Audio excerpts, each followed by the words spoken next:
Hari ini dalam program Life Unlimited kita akan belajar dari satu ayat yang cukup terkenal, tapi kita akan masuki cukup mendalami dan saya percaya akan keluar dengan semangat dan harapan yang baru. Karena itu, mari ikut saya masuk dalam program Life Unlimited.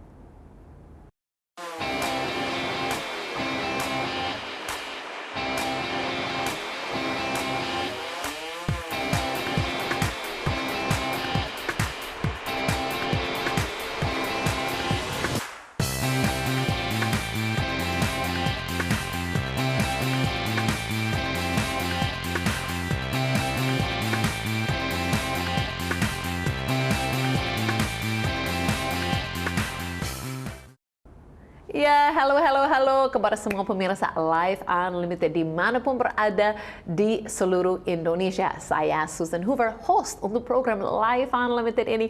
Sangat senang sekali kita bisa jumpa kembali dalam program ini.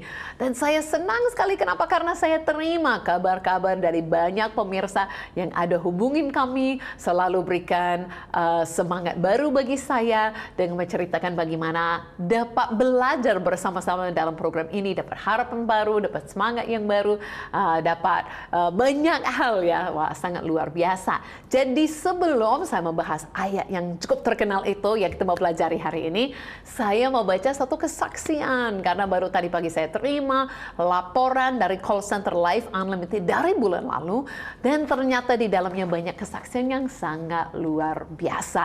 Nah, ini juga saya mau mengingatkan kepada semua pemirsa dimanapun berada bahwa sepanjang program ini akan ada nomor WhatsApp atau nomor telepon di bawah. Hubungilah call center kami ya, ceritakanlah bagaimana mungkin suka dengan program ini, belajar apa, ada pertanyaan apa, atau mungkin permintaan doa apa.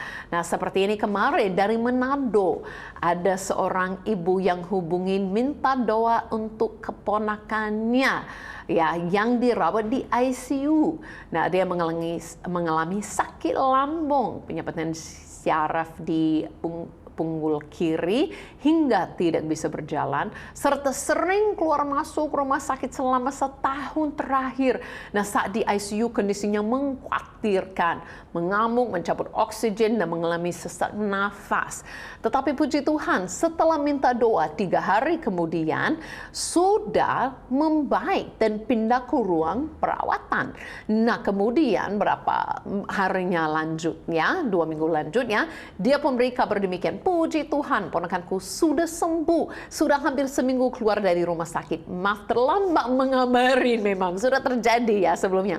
Terima kasih atas doa dan pelayanannya. Tuhan Yesus memberkati. Gak apa-apa Bu, agak lama, agak terlambat kirim kabar kepada kami. Kami hanya bersyukur sudah kirim kabar ya, supaya kami juga bisa tahu bahwa memang ada pertolongan Tuhan yang sangat luar biasa. Dan keponakan sudah keluar rumah sakit, sudah sembuh. Kami percaya tetap sehat-sehat di dalam nama Yesus. Jadi kalau ada pemirsa yang lain yang rindu didoakan, yang seperti ini, boleh juga hubungi kami. Sebab kami suka sekali untuk melihat bagaimana Yesus turun tangan dalam segala sesuatu untuk meratangkan kebaikan, melakukan mukjizat, membawa pertolongan, membuka jalan, dan yang lain-lain.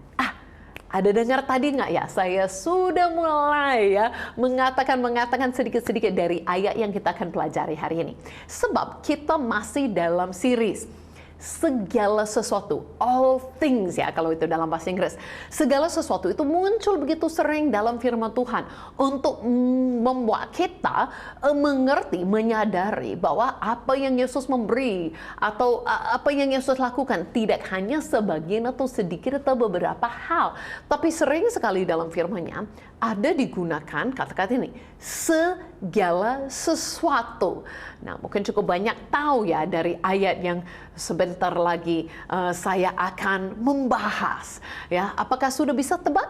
Kalau belum bisa, mungkin melalui lagu ini akan keluar ya. Mungkin kita mulai dengan lagu ini, dan mungkin melalui lagu ini yang dinyanyikan satu ayat ini.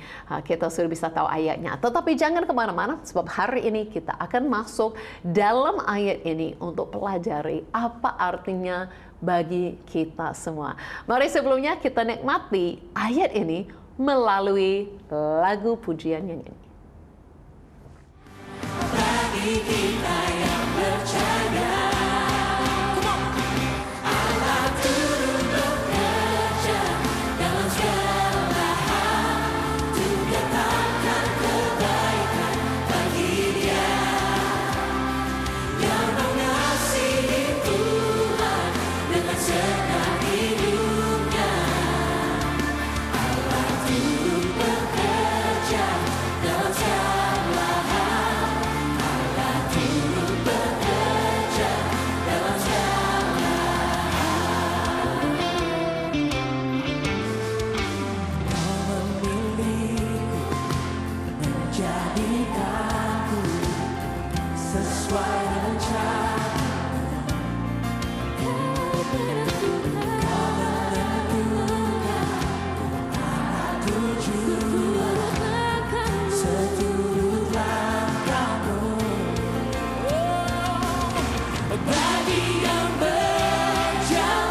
Mungkin sudah tahu, atau mungkin dari judul lagunya aja sudah tahu, karena itu diambil dari Roma 8 ayat yang ke-28.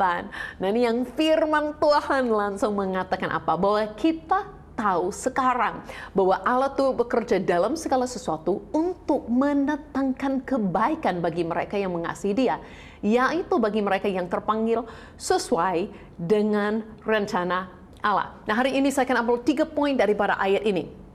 Hampir tidak buka tempat yang lain dalam firman Tuhan untuk kita benar-benar pelajari ayat ini. Sebab sering-sering dengar orang yang menyebut ayat ini, sering-sering orang mengatakan ayat ini, tetapi masalahnya kadang-kadang kurang memahami atau kurang memikir sedalam-dalamnya apa artinya bagi kita sampai benar-benar membuat kita yakin dan percaya dan mengalaminya. Nah, sekarang mau mulai dengan berkata di sini pun, kita tahu sekarang. Nah, kalau ini dituliskan dalam kitab Roma, kita tahu sekarang, saya merasa sangat penting kita harus tahu sekarang. Ayat ini benar-benar kita harus tahu, kita harus percaya. Ya, jangan kita hanya tidak tahu ya, hanya kita mungkin pernah dengar ayatnya tapi tidak percaya, tidak alami. No, saya percaya kalau mereka pun harus tahu, kita juga harus tahu. Harus tahu apa? Oke, masuk dengan kita poin yang pertama. Berkata bahwa Allah turut bekerja dalam segala sesuatu. Nah, itu ada katanya segala sesuatu yang masuk series ini. Tapi berkata apa? Allah turut bekerja dalam segala sesuatu. Nah, ingat kalau kita lagi bahas dalam series ini, segala sesuatu itu artinya apa? Memang segala sesuatu. Bukan berarti Allah hanya turut bekerja dalam musim yang baik dalam kehidupan kita. Hanya saat kita buat keputusan yang baik. Hanya saat orang lain lakukan yang baik kepada kita. Tidak dibatasi hanya yang baik-baik saja. Berkata di sini, kita tahu sekarang bahwa Allah turut bekerja dalam segala sesuatu. Nah, bagaimana dengan hidupmu? Saya tahu dengan hidupku, saya tidak selalu hanya mengalami yang baik. Kadang-kadang saya mengalami yang tidak baik. Kenapa? Karena memang kita di dunia ini yang tidak sempurna. Kita di dalam dunia ini di mana mungkin orang lain lakukan yang tidak baik kepada saya. Atau saya sendiri memilih sesuatu yang tidak baik. Itu artinya sekalipun orang lain bisa melakukan sesuatu yang tidak baik kepada saya dan mungkin saya mengalami yang kurang baik. Tidak hanya sampai di situ, apa yang orang lain lakukan saya terima begitu saja hidupnya. No, sebab dikatakan di sini harus tahu apapun yang orang lain pun lakukan, Allah turut bekerja meminting bahwa itu akan menjadi kebaikan bagiku. Dan kalaupun saya pernah ambil keputusan yang salah, nah, bukan kita mau sengaja ambil keputusan yang salah ya. Tidak. Sebab saya tahu kalau saya ambil keputusan yang salah, ya pasti saya juga akan mengalami konsekuensinya. Tetapi Tuhan begitu baik. Karena Dia sudah tahu saya akan ambil keputusan yang salah, Dia pasti sudah siapkan suatu pelajaran atau suatu pengalaman atau sesuatu yang baik daripadanya untuk saya juga terima. Nah, ingat, kita pun terima suatu pengalaman dengan Tuhan, satu pelajaran, satu pertolongan Tuhan, satu puayun, itu juga kebaikan Tuhan bagi kita. Jadi apakah sekarang ini saya mau buat keputusan yang baik? Ya pasti saya mau ikut kehendak Tuhan yang sempurna, lakukan keputusan yang baik. Tetapi saya bersyukur sekalipun sebelum saya mengenal Tuhan atau sebelum apa-apa dalam hidup saya terjadi, orang lain lakukan, saya lakukan, apapun yang terjadi di dunia, Tuhan tidak mengabaikan. Tetapi seperti di belakang mungkin nggak kelihatan, dia sedang bekerja mendatangkan kebaikan bagi saya. Jadi saya bisa memiliki kepastian ya bahwa Tuhan turut bekerja selalu. Selalu. Tuhan nggak pernah tidur, Tuhan nggak pernah mengabaikan, Tuhan nggak pernah sampai lupa, tidak tahu. Tetapi dalam apapun dalam hidupku ini, Dia sedang bekerja. Dan itu juga kabar baik bagi semua pemirsa dimanapun berada. Jadi jangan kita terlalu fokus kadang-kadang apa yang orang lain lakukan, masa lalu yang kita pernah alami, apa yang kita pernah lakukan. Tetapi percaya apapun itu, Tuhan tahu bagaimana itu mendatangkan kebaikan bagi kita.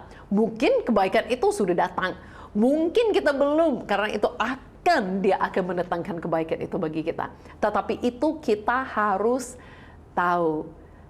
Dan apa yang kita harus tahu? Bagaimana Dia bekerja, jadi turut bekerja dalam segala sesuatu.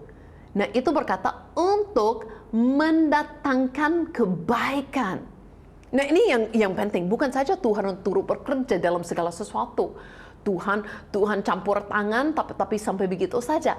Yang pastinya, apapun dimanapun Tuhan campur tangan, itu akan hasil yang baik. Itu mendatangkan kebaikan, tidak pernah mendatangkan kejahatan, tidak pernah mendatangkan keburukan, tidak pernah mendatangkan sesuatu yang tidak baik. Kenapa? Karena Tuhan hanya baik. Berkata dalam firman Tuhan bahwa memang Tuhan itu nggak bisa berubah, nggak ada bayangannya yang kegelapan sedikit pun. Tuhan hanya terang, Tuhan hanya baik, dan memang Tuhan hanya bisa memberi yang baik. Nah, ini bukan artinya yang tidak baik tidak terjadi. Come on, kita kan tinggal di dalam dunia ini. Kalau kita orang dewasa sedikit pun pernah alami, bukan 100% selalu baik. Tetapi kita harus menyadari yang tidak baik memang itu tidak dari Tuhan. Itu bukan dari Tuhan, tetapi kita harus memiliki keyakinan apapun terjadi di dunia ini memang terjadilah. Kalau mau yang sempurna, memang Tuhan sudah siapkan yang sempurna. Tetapi itu hidup yang kekal, itu di surga. Tuhan berkata memang Dia siapkan tempat yang sempurna. Nggak ada sedihnya, nggak ada sakitnya, nggak ada yang kita alami di dunia ini. Ini di hidup yang kekal. Semuanya di dunia ini sementara. Jadi memang kita akan mengalami yang sempurna satu hari, tapi bukan selama di dunia ini ya. Jadi kita harus menyadari selama kita di dunia ini dan belum mengalami yang sempurna, Tuhan turut bekerja dalam segala sesuatu mendatangkan kebaikan bagi kita. Jadi artinya apakah ada yang tidak baik dalam dunia terjadi? Memang. Coba baca berita, berita mungkin mau buat orang depresi ya. Mana-mana di dunia ada masalah ekonomi, ya. Mana-mana ada kekurangan, ada kelaparan, mana-mana ada peperangan, mana-mana ada ancaman, mana-mana ada masalah, mana-mana ada banyak hal yang terjadi. Mungkin kita ingat berapa tahun yang lalu di mana seluruh dunia pun mengalami seperti krisis yang ada waktu ada penyakit COVID dan semua terjadi dengan banyak hal yang terjadi. Tidak bisa aktivitas hidup seperti biasa. Tidak bisa seperti biasa. Nah, saya sangat mengalami perubahan hari-hari itu dengan saya orangnya yang sering terbang-terbang di antara beberapa negara. Tiba-tiba tidak bisa masuk Indonesia dan bukan selama berapa waktu yang singkat. Selama 2 tahun tidak bisa masuk Indonesia. Waduh, dan bagaimana jalani sekolah Alkitab? Semua misi, semua hal yang biasa dijalani. Wow, semuanya berubah. Nah, memang itu penyakit bukan dari Tuhan. Saya tahu biar kita jelas ya. Itu bukan dari Tuhan. Masa yang sulit itu bagi kita bukan dari Tuhan. Tetapi saya bersyukur saat di dalam situasi seperti itu, saya bisa minta hikmat daripada Tuhan untuk jangan hanya lihat yang buruk, hanya lihat yang jahat, hanya lihat penderitaan yang terjadi. Saya bersyukur saat itu Tuhan berikan kepada saya satu kesempatan untuk saya sendiri masuk lagi belajar di sekolah. Saya diterima pendidikan yang lebih tinggi lagi. Dan saya juga memiliki kesempatan selama ini di Indonesia. Sudah bertahun-tahun saya mau buka sekolah online. Sekolah Alkitab online. Nah, orang katakan tidak mungkin, tidak bisa. Tiba-tiba dengan semua orang harus online, sekolah Alkitab juga online harus jadi. Dan hari ini kami masih jalani sekolah Alkitab online. Bukan saja onsite, ada online di mana banyak pemirsa Life Unlimited masuk, belajar, hidupnya diubahkan. Nah, memang penyakit yang datang bukan dari Tuhan. Semua yang terjadi bukan dari Tuhan. Tetapi sekarang kita memandang sesuatu yang jahat terjadi di dunia. Masalah besar terjadi. Kita tahu sekarang ini bukan dari Tuhan, tetapi Tuhanku berkuasa, Tuhanku baik. Jadi dia akan campur tangan ubahkan itu supaya sesuatu yang baik datang kepadaku melalui hal ini. Itu kabar baik. Jadi nggak masalah orang lain, iblis pun atau apapun buat rencana jahat terhadapmu, sekalipun kelihatan buruk, percaya di belakang, kadang-kadang nggak kelihatan kadang-kadang. Tuhan sedang ubahkan itu. Nah, ada satu contoh yang sangat jelas hal ini. Kalau pernah dengar kisah Yusuf. Pernah dengar kisah Yusuf? Nah, Yusuf ini kita harus tahu adalah satu gambaran mungkin bagaimana Yesus kalau Yesus datang. Yusuf adalah orang yang sangat disukai bapaknya. Anak yang sangat disukai, disayangi bapak. Tetapi dibenci oleh saudara-saudaranya. Sampai tanpa dia lakukan kesalahan, Yusuf ini mau dibunuh. Akhirnya dibuang, dijual menjadi seorang hamba kepada bangsa yang lain. Dibawa kepada Mesir. Ya, dibawa bukan saja hamba, tapi sebagai budak ya. Dia datang kepada Mesir. Dan segala sesuatu tanpa dia lakukan kesalahan. Sampai dia menderita sampai ditaruh di dalam penjara bertahun-tahun, dilupakan, diabaikan. Dia mengalami segala keburukan padahal dari saudara-saudaranya ditolak, padahal tidak lakukan kesalahan. Tetapi ada satu hari, akhirnya Tuhan bawa dia keluar daripada penjara sampai dia naik ke posisi nomor 2 di atas Mesir, mengurus segala bangsa. Dan tiba-tiba saudaranya datang meminta tolong karena mereka lagi kelaparan. Dan saat mereka datang, mereka belum tahu itu Yusuf. Mereka datang minta pertolongan. Akhirnya Yusuf memperkenalkan dirinya kepada mereka. Nah, kita pikir di sini, pasti Yusuf setelah bertahun-tahun menderita di Mesir, mungkin kita pikir penuh dengan kepahitan, kebencian, siap-siap balas dendam ya dengan saudara-saudaranya. Bisa saja di posisi berkuasa, mereka semua dibunuh, mereka semua dihabis-habiskan, tetapi tidak. Nah, ini yang Yusuf katakan, kalau kita baca, ini pasal terakhir dalam Kejadian dengan hidupnya Yusuf. Berkata seperti ini pengalamannya di ayat 20. Dia berkata kepada saudara-saudaranya, memang kamu telah merakah-merakahkan untuk jahat terhadapku.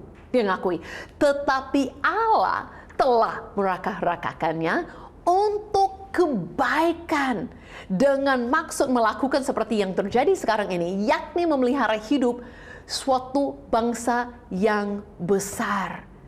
Nah, ini Yusuf katakan, memang kalian rancangkan sesuatu yang jahat, mau saya mati, mau saya jadi budak, mau saya jauh daripadamu, ditolak. Tetapi dia berkata, Tuhan sudah turut bekerja mendatangkan kebaikan karena Tuhan tahu melalui saya ke Mesir, saya akan dibangkitkan, dipakai di Mesir. Bukan saja hidup saya jadi baik, posisi lebih tinggi, saya jadi kaya, saya jadi berkuasa. No, tetapi dia berkata, supaya saya dalam posisi selamatkan semua orang daripada kelaparan. Soalnya kita harus bersyukur dalam sejarah bahwa memang ada Yusuf di Mesir yang dipakai dengan hikmatnya Tuhan luar biasa. Dan akhirnya bukan selamatkan Mesir, dia selamatkan keluarganya. Nah memang seperti inilah, ini adalah gambaran sedikit saja bagaimana Yesus. Yesus datang ke dunia ini, dia sempurna, gak lakukan kesalahan, benar-benar sempurna total. Tetapi dia ditolak sampai disalibkan, sampai benar-benar dibunuh dengan kesalahan kita. Dia melakukan itu semua, tapi dia bangkit. Sebab sekalipun kelihatannya gelap, bahwa Yesus dikalahkan, Yesus disalibkan, Yesus dibunuh, semuanya hilang, tetapi di belakangnya Tuhan memiliki rencana yang lebih baik, yang lebih besar. Sebab melalui Yesus mati, dia tidak akan ditahan maut, dia akan bangkit, dia akan keluar membawa keselamatan untuk kita semua. Nah kalau kita mengerti apa yang Yesus lakukan untuk kita, sama seperti Yusuf, berarti kita tidak harus pahit-pahit kepada orang lain. Kita tidak harus balas dendam, kita tidak harus berperang dengan siapa-siapa. Sebab kita tahu apapun yang terjadi kepada kita, apapun yang orang lain merencanakan bagi kita, Tuhan bekerja turun tangan mendatangkan kebaikan bagi kita. Saya pun pernah alami orang yang mau merusak nama saya. Padahal saya merasa saya baik-baik, sabar, kasihani mereka. Saya ingat saya harus jaga mereka saat mereka sakit. Melakukan banyak hal. Mereka coba merusak nama saya. Tetapi justrunya lama-lama terbaliknya terjadi. Awalnya saya merasa sakit hati kenapa mereka melakukannya. Tetapi lama-lama saya lepaskan saja, mengampuni saja, tetap jaga, tetap lakukan bagianku. Dan memang Tuhan bekerja sampai terbaliknya terjadi. Saya mengalami kebaikannya Tuhan, banyak hubungan dengan orang lain dipulihkan, bukan nama saya jadi rusak. Terbaliknya, saya melihat kebaikan Tuhan luar biasa sekali. Dan saya belajar banyak hal. Jadi memang kita harus tahu sekarang, ini yang sedang terjadi. Bahwa Tuhan terus bekerja mendatangkan kebaikan. Nah, apakah ada syarat untuk janji ini? Ada syaratnya. Coba kita lihat di belakang, di ayatnya. Berkata bahwa janji ini bagi mereka yang mengasihi Dia, yaitu bagi mereka yang terpanggil sesuai dengan rencana Allah. Nah, itu bagi siapa? Itu bagi siapapun yang sudah respon kepada kasih Tuhan. Nah, kenapa ini tidak bisa ayatnya kepada orang yang Tuhan mengasihi? Karena memang Tuhan mengasihi semua orang di seluruh dunia. Dan kalau Tuhan turut bekerja dalam semua orang, itu tidak mungkin kalau mereka tidak pun respon kepada Tuhan. Itu tidak mungkin. Ini adalah janji bahwa memang Tuhan mengasihi semua orang, betul. Tetapi janjinya dia akan turut bekerja dalam segala sesuatu untuk mendatangkan kebaikan. Itu khususnya bagi mereka yang respon kasih Tuhan dan mengasihi Tuhan.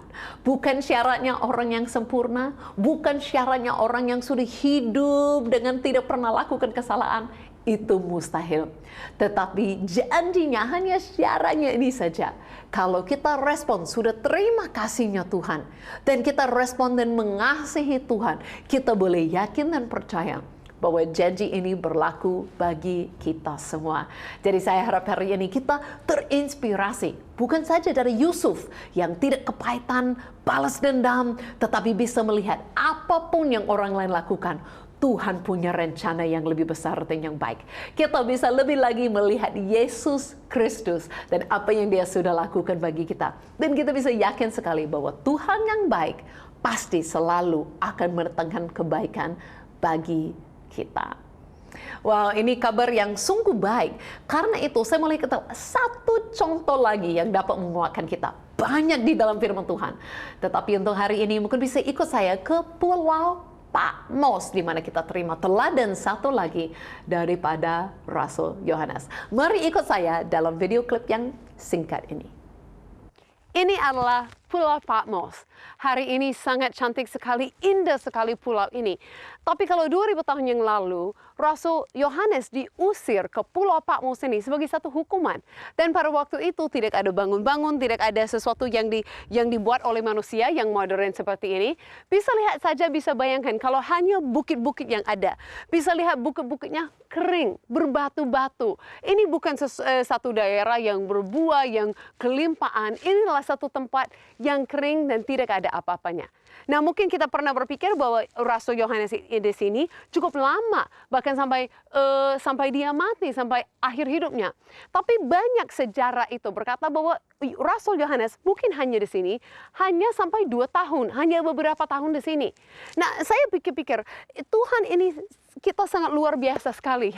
Kenapa? Karena kalau Yohanes tidak mati sebagai seorang martir seperti rasul yang lain, tapi diutus ke tempat seperti ini, yang kering, yang tidak ada apa-apa. Makanya akhirnya dia masuk gua, dia berdoa, dan dia terima penglihatan yang luar biasa sekali. Pewahyuan akan Yesus yang luar biasa sekali. Sampai dia bisa menulis kitab wahyu yang dikirim ke negara Turki yang di sana, kepada 7 gereja yang ada di sana.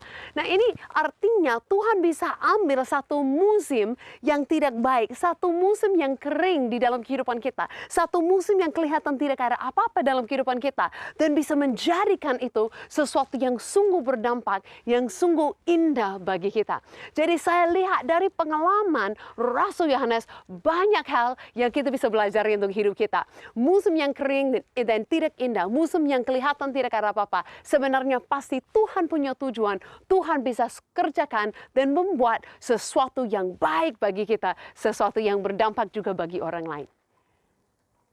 Iya, betul-betul. Jadi musim yang kering, musim yang tidak baik, mungkin musim seperti saya dulu tidak bisa kemana-mana lakukan apa-apa. Jangan putus asa. Kita bukan orang yang tidak memiliki Tuhan.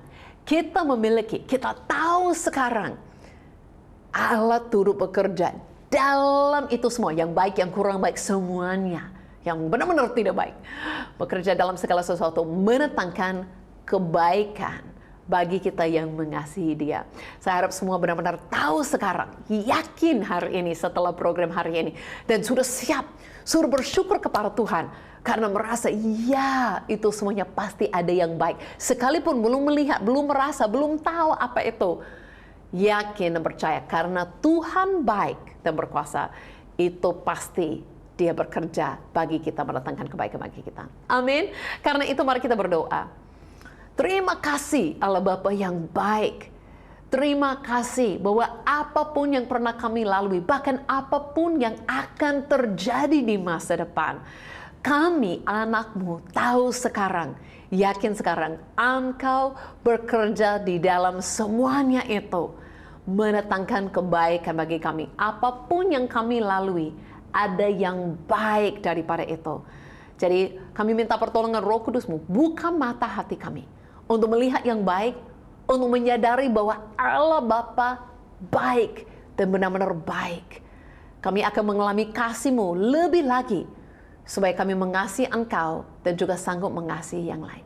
Terima kasih Tuhan. Di dalam nama Yesus kami berdoa. Amin, amin.